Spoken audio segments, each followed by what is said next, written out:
On est tous responsables du bonheur ou du malheur. Tous, ça veut dire moi, vous, la famille et la culture. Tout le monde y participe pour le construire ou le détruire.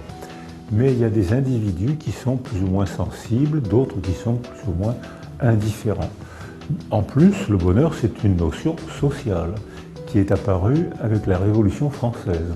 Avant Saint-Just, on ne pensait pas que le bonheur pouvait être donné sur terre.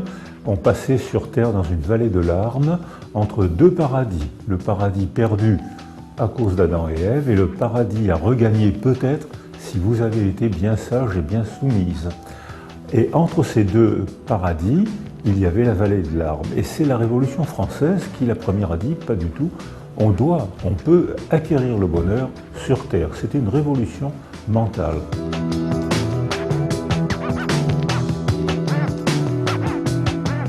Alors il y a le sentiment de bien-être. Beaucoup de cultures n'ont pas pensé au bonheur, le mot n'existe pas. En revanche, il y a des marqueurs de bien-être, se sentir bien physiquement, éprouver le plaisir de vivre, de travailler, de rencontrer, de parler. Et ces marqueurs de bien-être peuvent s'appeler bonheur.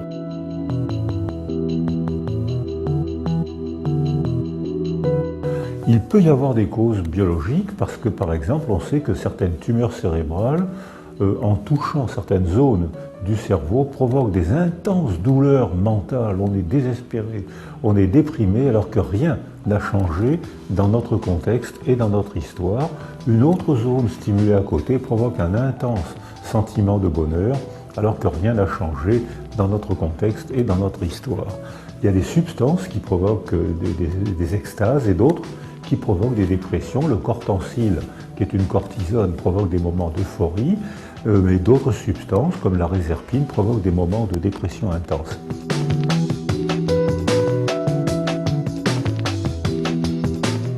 L'essentiel de la construction du bonheur, c'est les interactions. C'est-à-dire, interactions préverbales.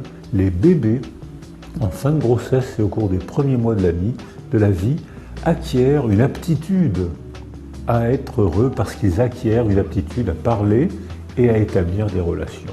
S'ils sont isolés, ils n'acquièrent pas cette aptitude, donc ils sont sur le tapis roulant de la dépression. S'ils sont seuls et sans parler, statistiquement, ils risquent d'avoir beaucoup de difficultés et d'être malheureux dans leur vie. Mais s'ils ont été bien entourés, dernière semaine de la grossesse, premier mois de la vie, c'est-à-dire bien avant la parole, ils ont acquis une confiance en eux qui font qu'à partir du 20e mois, ils vont apprendre à parler et à interagir, et donc ils seront sur le tapis roulant du bonheur. Ensuite, à l'école, bien, si on a des amis, on peut compter le nombre d'amis. Les résultats scolaires sont secondaires parce que si vous connaissiez le nombre de mauvais élèves qui sont devenus de grands esprits qui marquent notre culture, vous seriez étonné.